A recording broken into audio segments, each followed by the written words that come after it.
Hello everyone. In this video we'll discuss about fatty acids. इस video में हम fatty acid के synthesis और उसके डिग्रेडेशन के बारे में पढ़ेंगे। So first we'll begin with fatty acid synthesis. Fatty acid synthesis occur in cytoplasm, ये सेल के साइटोप्लाज्म में होता है। उसका रीज़न ये है कि इससे एसोसिएटेड एंजाइम्स जो होते हैं वो सब साइटोप्लाज्म में प्रेजेंट होते हैं। इसका जो प्रीकर्सर है, जो फैटी एसिड सिंथेसिस के लिए जो सबसे इंपॉर्टेंट चीज़ रिक्वायर्ड है, that is acetyl coenzyme A. Acetyl coenzyme A, the building precursor, is obtained by the degradation of carbohydrates and of from fats and proteins. So basically जब हमारी body में carbohydrates का, mainly carbohydrates का, otherwise fats और proteins का degradation होता है तो एसिटाइल कोएंजाइम A प्रोड्यूस होता है. This acetyl coenzyme A is required for the synthesis of fatty acids. Acetyl coenzyme A is formed in the mitochondria but it cannot pass through its membrane. ये mitochondria के अंदर form होता है लेकिन ये इस मेम्ब्रेन को क्रॉस नहीं कर सकता. सो इस मेम्ब्रेन को क्रॉस करने के लिए एक प्रोसेस होता है which is known as citrate shuttle. Acetyl coenzyme A condenses with oxaloacetate. ये oxaloacetic acid के साथ कंबाइन करके सिट्रेट बनाता है. This citrate crosses the mitochondrial membrane and comes into the cytoplasm. Cytoplasm में अगेन इसकी क्लीवेज होती है, ब्रेक डाउन होता है और एसिटाइल कोएंजाइम में रिलीज हो जाता है which is further used in fatty acid synthesis. So, acetyl coenzyme A is formed in the mitochondria and cannot pass through its membrane. Acetyl coenzyme A condenses with oxaloacetate to form citrate, and which then migrate to the cytoplasm. The reverse reaction occurs in the cytoplasm. Citrate is cleaved to acetyl coenzyme A and oxaloacetate, and thus acetyl coenzyme A is available for fatty acid synthesis. Now, acetyl coenzyme A is available in the cytoplasm. Now, the synthesis will begin. Fatty acids are synthesized from acetyl coenzyme A by a complex process which utilizes a multi-enzyme complex called FAS, that is fatty acid synthase. Fatty acid synthesis के लिए दो enzyme important होते हैं. The first one is acetyl coenzyme A carboxylase and the second one is FAS which is a multi enzyme. ये multi enzyme complex है जिसके अंदर बहुत सारे यूनिट्स होते हैं जो अलग अलग एंजाइमेटिक रिएक्शंस परफॉर्म करते हैं. The 3-carbon compound milanoyl coenzyme A is formed by carboxylation of acetyl coenzyme A. तो सबसे पहले acetyl coenzyme A convert होता है और बनाता है milanoyl coenzyme A. This reaction takes place with the help of enzyme acetyl coenzyme A carboxylase. Malonyl coenzyme A is a 3-carbon compound. This one is a 3-carbon compound, and acetyl coenzyme A is a 2-carbon compound. So acetyl coenzyme A में basically carboxylation हो रही है and which results in the formation of malonyl coenzyme A. Let us take a look at the steps. What are the steps taking place? Acetyl coenzyme A is first carboxylated. As I told you कि वो 2-carbon compound है और वो 3-carbon compound में change हो रहा है. That means उसमें carboxylation हो रही है. ये reaction irreversible है. That means ये further reverse नहीं हो रहा. So once malonyl coenzyme A form हो जाता है तो that means now the reaction has committed for the synthesis of fatty acid. malonyl coenzyme A का बनना मतलब कि अब उसका fate fatty acid synthesis ही है. So acetyl coenzyme A with the help of ATP and CO2 forms malonyl coenzyme A. This is a carboxylation reaction and इसका enzyme है acetyl coenzyme A carboxylase. ये एक important enzyme है इस reaction के लिए और इसके साथ एक prosthetic group होता है which is biotin, which is an important part to be remember. Another molecule of acetyl coenzyme A reacts with malonyl coenzyme A. अब malonyl coenzyme A के साथ acetyl coenzyme A react करेगा. Again only one carbon will be added. malonyl coenzyme A 3-carbon compound है, उसके अंदर एक carbon ही add होगा सिर्फ और बन जाएगा 4-carbon fatty acid, that is acetoacetyl coenzyme A with the release of 1 CO2. So the reaction is acetyl coenzyme A plus malonyl coenzyme A gives acetoacetyl coenzyme A plus carbon dioxide. The following step is the addition of the 2 carbon units from malonyl coenzyme. Now once malonyl coenzyme जब बढ़ जाता है तो उसके बाद अब उसमें सिर्फ कार्बन यूनिट्स ऐड होते रहते हैं और वो चेन जो है वो बस इलोंगेट होती रहती है until the required fatty acid is formed. So this is the beginning of elongation of fatty acid chain. This step is repetitive and each time 2 carbon units are added to the growing chain of fatty acid. तो हर बार 2 carbon unit जो है वो add होते जा रहे हैं उसके अंदर. resulting in the molecule of fatty acid. This step is complex and involves a series of reactions carried out by multi-enzyme complex called fatty acid synthase. This is a multi-step reaction. इसमें बहुत सारे reactions होते हैं, मतलब बहुत सारे steps होते हैं. हर एक step में 2 कार्बन्स करके ऐड होते हैं. और हमारी बॉडी में जो सबसे स्मॉलेस्ट फैटी एसिड होता है वो भी आई गेस 16 कार्बन कंपाउंड होता है, पाल्मिटिक एसिड. तो वहाँ तक बनने के लिए भी, क्योंकि मेलेनॉयल कोएंजाइम में जो है वो है 3 कार्बन कंपाउंड, धीरे धीरे करके एसिटोएसिटाइल कोएंजाइम में बनेगा 4 carbon compound, then 2 carbon compound जो है वो 2 कार्बन जो है वो सक्सेसिवली ऐड होते जाएंगे. सो this was a multi step reaction जिसके लिए एंजाइम रिस्पॉन्सिबल है FAS, that is fatty acid synthase. We are not discussing all the steps in detail because we are doing this topic with the prospect of IGNOU only. IGNOU के context के हिसाब से ही हम इसको cover कर रहे हैं, but I will make sure to upload a video soon on the detailed process of fatty acid synthesis if required. So you should remember few names. Formation of melenyl coenzyme. Melenyl coenzyme किससे बन रहा है? Acetyl coenzyme से. इसमें CO2 चाहिए था, ATP चाहिए था और biotin. Biotin was a prosthetic group which was already attached with the enzyme. Growth of fatty acid chain after the formation of acetoacetyl coenzyme. Once 4 carbon compound is form, उसके बाद उसकी growth शुरू होगी successively. उसमें 2 carbon add होंगे. तो उसके लिए हमें चाहिए NADPH2 as an energy source और malonyl coenzyme for carbon source. Fatty acid synthesis takes place in cytoplasm. ये साइटोप्लाज्म में होता है. And CO2 is required to form malonyl coenzyme A. Enzymes जो हैं वो है फैटी एसिड सिंथेस और acetyl coenzyme A carboxylase. So अगर हम एक बार इसका ओवरऑल रिएक्शन देखें तो इसका ओवरऑल रिएक्शन है 8 acetyl coenzyme A plus 14 NADPH2 plus 7 ATP and 1 water molecule gives palmitic acid. 8 coenzyme molecules, 14 NADP plus 7 ADP and 7 inorganic phosphates.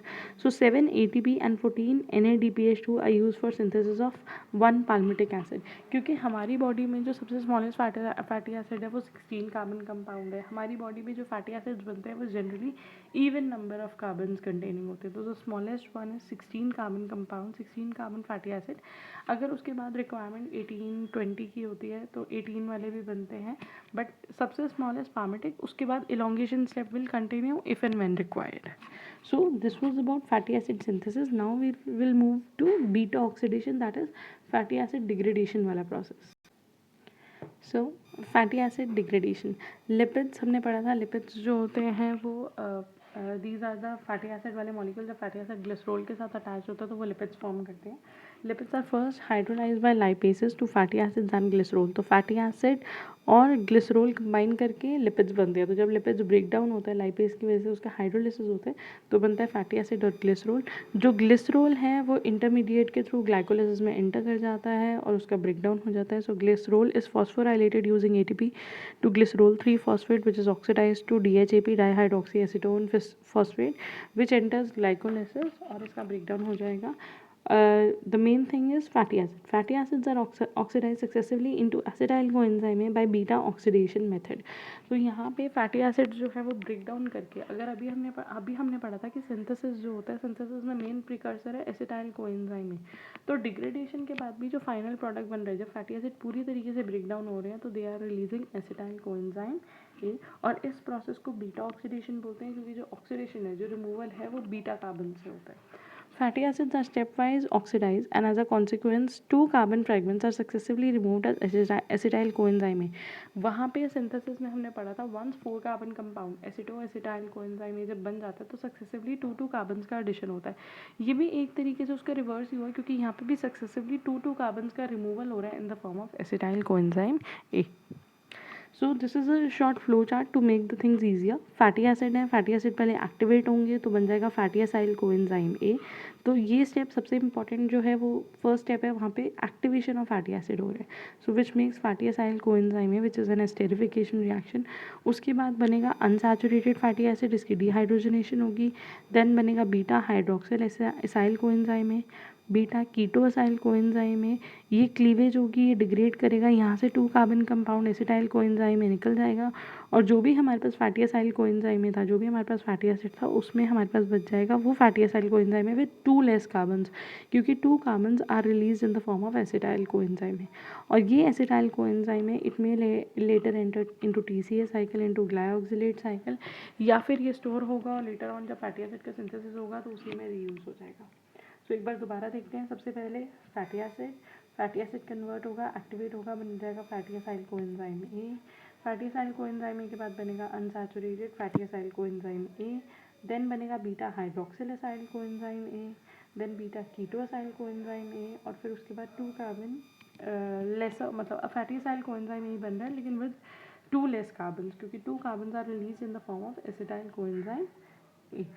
If the last fragment is odd number of carbon, suppose हमारे पास जो fatty acid था वो हमने किसी food में consume करा और उसमें ऑड नंबर ऑफ कार्बन थे, लाइक 15 थे, 17 थे, 19 थे, 21 थे, ऑड नंबर ऑफ कार्बन थे, and at the last we are left with 3 carbon numbers. तो लास्ट में जो हमारे पास बन रहा है वो बन रहा है प्रोपेनाइल कोएंजाइम ए, जो कि मेटाबोलाइज हो जाता है और वो एंटर कर लेता है, मेटाबोलाइज होके वो सक्सिनेट बनाता है और सक्सिनेट से वो एंटर कर जाता है डायरेक्टली टीसीए साइकिल में। So this was a complicated chart, but हाँ आप नाम केमिकल फॉर्मूलाज लर्न करना इज़ नॉट इम्पॉर्टेंट, बट नाम सबसे पहले फैटी एसिड से बनेगा fatty acyl coenzyme A, then बनेगा unsaturated fatty acyl coenzyme A, then beta hydroxy acyl coenzyme A, then beta keto acyl coenzyme A, यहाँ से acetyl coenzyme A release हो गया and we are left with 2 carbon short fatty acyl coenzyme A. This cycle will repeat, मतलब यहाँ से जो D carboxylation वाला process है वो अगेन एंड अगेन रिपीट होता रहेगा, तो हर एक बार दो कार्बन कम होते रहेंगे and at the end we are left with 2 acyl coenzyme A, 2 acetyl, मतलब acetyl coenzyme A only, 2 carbon compound only. अगर हम इसके एंजाइम साथ में देखें तो फैटी एसिड कन्वर्ट हो रहा है फैटी एसाइल कोएंजाइम ए में, this is the first reaction, this is esterification reaction, और यहाँ पे एंजाइम है fatty acid thiokinase. Fatty acyl coenzyme A के बाद में हाइड्रोजनेशन नहीं, डीहाइड्रोजनेशन हो रही है और वो कन्वर्ट हो रहा है unsaturated fatty acyl coenzyme A में। यहाँ पे जो एंजाइम है वो है acyl dehydrogenase. Next step is hydration means addition of water molecule, तो यहाँ पे हाइड्रेशन हो रहा है with the help of the enzyme enoyl hydratase, और इस अब जो बनेगा वो होगा beta hydroxyl acyl coenzyme A, then beta keto, यहाँ पे again dehydrogenation is happening, again dehydrogenation हो रहा है, हाइड्रोजन रिमूव हो रहा है, तो बनेगा बीटा कीटोएसाइल कोएंजाइम है। फिर बीटा कीटोएसाइल कोएंजाइम है, क्लीव होगा with the help of enzyme beta ketothiolase, यहाँ पे हो रही है क्लीवेज होने के बाद एसिटाइल कोएंजाइम ए निकल जाएगा which is a 2 carbon compound, और जो हमारे पास फैटी एसिड बनेगा उस फैटी एसिड चेन में हमारे पास 2 कार्बन कम होंगे। So this is the same diagram is mentioned here as point. This scheme is called beta oxidation because cleavage of fatty acid takes place between 1 and 2 carbon atoms. In the first reaction, fatty acids are activated to their acyl coenzyme derivative using coenzyme A, ATP, and enzyme fatty acid thiokinase. Second step is dehydrogenation. fatty acids का dehydrogenation हो रहा है enzyme acyl dehydrogenase की help से, और हमें मिल रहा है unsaturated acyl coenzyme A. यहाँ पे fatty acid का exact नाम नहीं दिया हुआ, we are writing acyl coenzyme A only because जितने numbers हैं उतने numbers same रहेंगे. The electron acceptor here is FAD. Third step is hydration, यहाँ पे भी हमने देखा था सबसे पहले हुआ डीहाइड्रोजनेशन, देन हुआ हाइड्रेशन एंड देन अगेन होगा dehydrogenation. Hydration is the subsequent reaction by enol hydratase which is the enzyme and the product form is beta hydroxyl acyl coenzyme A. तो unsaturated acyl coenzyme A के बाद जो हमें product मिल रहा है वो मिल रहा है beta hydroxyl acyl coenzyme A. Again dehydrogenation will take place and forms beta ketoacyl coenzyme A. So you have to remember the names. पहले fatty acid, फिर fatty acyl coenzyme A, unsaturated fatty acyl coenzyme A, beta hydroxyl acyl coenzyme A and beta ketoacyl coenzyme A. So 5 ही नाम है, fatty acid तो याद ही रहता है, तो first second third and fourth, these are 4 names. The last is जब हमारे पास beta कीटोसाइल coenzyme A बन गया, अब इसकी क्लीवेज होगी with the help of enzyme beta ketothiolase. इसकी हेल्प से एसिटाइल कोएंजाइम में मॉलिक्यूल रिलीज हो जाएगा and we are left with the fatty acid which is now 2 carbon short. So this was about beta oxidation. इसी process को beta oxidation बोलते हैं क्योंकि जो ऑक्सीडेशन है वो बीटा कार्बन की हो रही है, जो क्लीवेज है वो फर्स्ट और सेकंड कार्बन के बीच में होती है and this is how fatty acids get degraded. Hope you like this video. Hope you find the topic useful. The remaining chain undergo the same sequence of reactions. क्योंकि अभी सिर्फ 2 carbon remove हुए हैं. अगर suppose if it was palmitic acid, तो palmitic acid is made up of 16 carbon. लेकिन अगर acetyl coenzyme में निकला तो उसके पास अभी भी 14 कार्बन है. Again these steps are repeated. एक एक करके दो कार्बन निकलते रहेंगे in the form of acetyl coenzyme में. The remaining chain can undergo the same sequence of reactions from 1 to 5 again and again till all the carbons are converted to acetyl coenzyme. All those acetyl coenzyme molecules can now enter the TCA cycle or glyoxylate cycle. A fatty acid may contain even or odd number of carbon atoms. अगर last fragment जो होता है वो 3 carbon compound होता है, as we have discussed earlier also, तो उसको हम बोलते हैं propionyl coenzyme A. Propionyl coenzyme A succinyl coenzyme में बनाएगा और सक्सेनाइल कोएंजाइम में विल देन एंटर TCA और फिर वो TCA के इंटरमीडिएट की तरह यूज हो जाएगा. सो this was about fatty acid degradation. Hope you like this video and find it useful. Thank you for watching the video.